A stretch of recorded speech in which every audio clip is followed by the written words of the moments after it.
Well, good Wednesday morning to you. Right now on Denver 7 News, it's 7 o'clock on Local 3. We do have some good news this morning if you're in the market for a new home.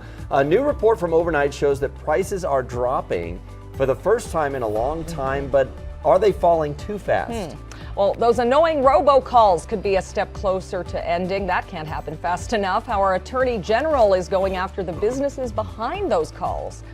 Plus, the Broncos will have some new owners next week, but there are a lot of big names that are being added to the group just days before this deal is done, and big names too, like Condoleezza Rice, Lewis Hamilton, the F1 driver. So we'll explain the reasoning behind that. Thanks for joining us. I'm Brian Sanders. And I'm Nicole Brady. Katie LaSalle is looking at the forecast for today. Another hot one out there, Katie. It will be, yes. Good morning, you guys. It is really pleasant this morning. A lot of sunshine here across the metro area. Temperatures starting off in the 60s to low 70s. Right now it is 67 degrees out at DIA and winds are calm. Castle Rock, you're at 66. We're at 70 degrees into Broomfield. Upper 40s near Leadville and 50s filtering into the mountains. It will be very warm once again this afternoon, but seasonal for this time in early August. Looking at highs in the high 80s over Broomfield to Thornton and Westminster down through Lone Tree, Inglewood and Congress Park getting to right around 90 degrees. Here's a look at our futurecast. Now the winds will be stronger over the eastern plains as we get through the mid-morning and early afternoon hours. Right around 1 o'clock you can start to see off to the west near Evergreen. Portions of Boulder County could see mostly cloudy skies and an isolated thunderstorm with some gusty winds at times. Right around 4 o'clock near Highlands Ranch, portions of the Palmer Divide could see that storm activity as well. Light to moderate rainfall, very gusty winds, and some small hail will be the main weather threats with the stronger storms that form. The record for today, 100 set way back in 1878, and usually this time of the year we top out right around 90, but we'll be hotter, Jason, over the next couple of days. Your full forecast. Oh, come on. You know, Phil was out there going, wow, it feels like 100. I'm going to write that down on my old blog here. It's 1878, so that's all I got right now, and I'm wearing this wool suit, so it's going to be really...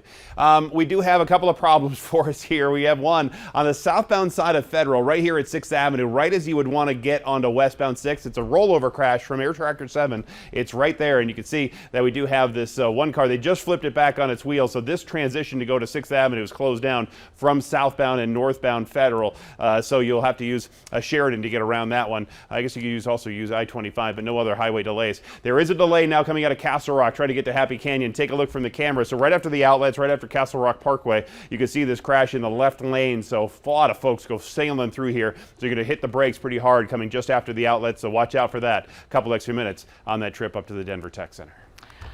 Breaking this morning, President Biden will sign a second executive order today meant to address the recent Supreme Court decision overturning Roe v. Wade. The order directs the Health and Human Services Department to consider using funds, including Medicaid, to support women who travel out of state for abortion services.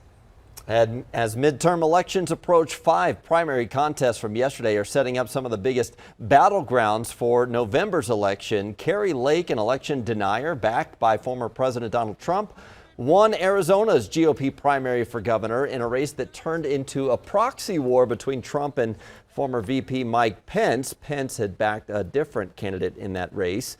Meanwhile, in Michigan, Representative Peter Meijer became the second of 10 Republicans who voted to impeach Trump to be ousted in a primary. Trump had endorsed John Gibbs, who also backed the former president's lies about widespread election fraud.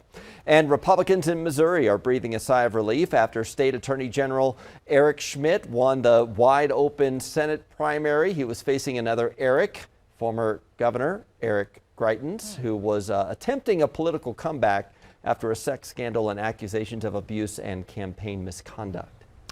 House Speaker Nancy Pelosi is on her way to South Korea today. She just landed about 30 minutes ago after leaving Taiwan this morning. While you were sleeping, Pelosi and a congressional delegation met with the Taiwanese president. Pelosi is the highest-ranking U.S. official to visit Taiwan in 25 years. American leaders from both sides of the aisle said that the trip doesn't change U.S. policy on China and Taiwan. The U.S. acknowledges Beijing's position that Taiwan is part of China, but it does not accept the Communist Party's claim of sovereignty over the self-governing island. Pelosi said her trip was a show of U.S. support for Taiwan. We come in friendship.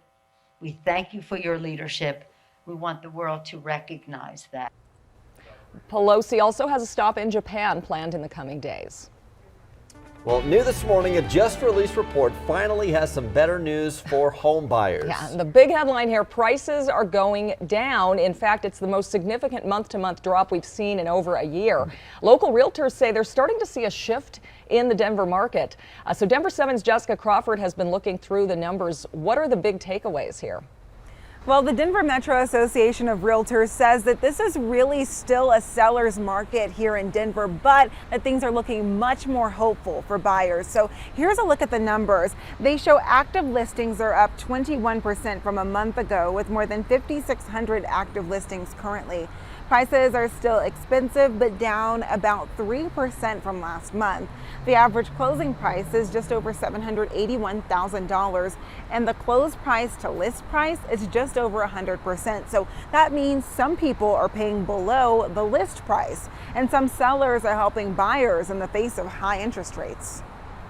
Sellers are being creative on how to provide opportunities to buyers. And one of that is to buy down that interest rate for a potential buyer and therefore making their monthly payment less.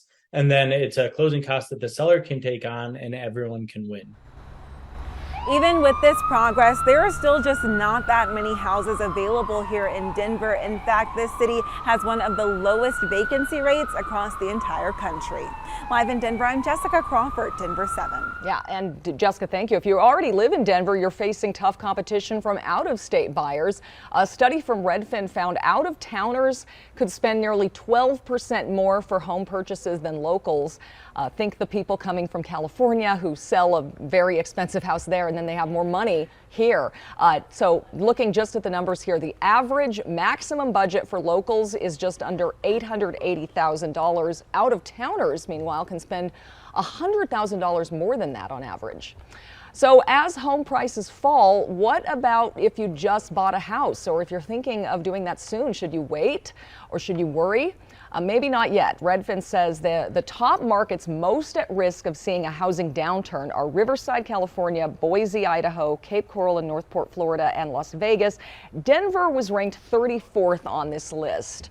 So it's not one of the higher ones. Austin, Los Angeles, Portland, and San Diego were all higher than Denver. Robocalls, we know, are so annoying, but now Colorado is trying to do something about it. The state's attorney general is forming a group to go after the companies that allow the calls to go through. Denver 7's Christian Lopez explains this new effort to make sure you never have to hear about your car warranty expiring again. And I pulled the numbers. Coloradans got around 65 million robocalls in June alone. That is more than 90,000 an hour. And what really hits home is that individually, we each get about 11 of these robocalls a day. Now, Attorney General Phil Weiser has announced that he is joining 50 other attorney generals. This is all a part of a nationwide effort to crack down on these robocalls. And they're going to investigate and take legal action against telecommunication companies that are responsible for these illegal calls. And they're focusing on shutting down the providers that profit from these scams. Some tips to avoid these unwanted calls is to be aware of callers who specifically ask you to pay by gift cards, wire transfer, or cryptocurrency. And look out for those pre-recorded calls from imposters who are posing as government agencies. And if you suspect any fraudulent activity, just hang up the phone and don't give them any more information. The Attorney General's office does have a website where you can report this fraudulent activity, and we'll post a link on our website, thedenverchannel.com. Live this morning, I'm Christian Lopez, Denver 7.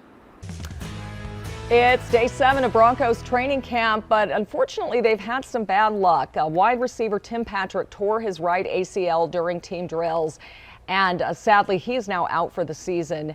Patrick was catching a pass from Russell Wilson when it happened. He's the latest Bronco to be taken out by the same injury. Back in 2020, Cortland Sutton tore his ACL while making a tackle against the Steelers in week 2 of the season. And in 2021, KJ Hamler was out after week 3's game against the Jets. All of this comes as the Broncos are adding Formula One champion Lewis Hamilton to its new ownership group. He's on a growing list, too, just a week here before the NFL owners vote to officially transfer ownership. Also joining the Walton family ownership group is Condoleezza Rice and Melody Hobson, the chair of the Starbucks board. So we spoke with sports business expert Professor Mark Rosentraub about why so many people have been added to the group in recent weeks. if you want to be an owner of a major league sports team, the best way to do it is to start as a minority owner and then work your way up. And the NFL has also said it wants more diversity in the ownership ranks. All 3 new members of the Broncos ownership group are black. When we think about NFL ownership, it is very, for lack of a better term, very white, and for the longest time, very male. But when you think about diversity, it adds creativity, it adds innovation, it adds new ideas to, it adds more experiences. Yeah, we're all excited to see what the new ownership group can do. NFL owners will meet next Tuesday to vote on finalizing the Broncos sale to this new and growing group. Well, if you think calling Uber and getting a ride is already kind of tough, there's a new feature that might make it even harder. Why the rideshare company says this change is really going to benefit its drivers the most. Also, student loan payments will restart here in 4 short weeks. We'll have a look at your options now that everyone's budget is a little bit tighter.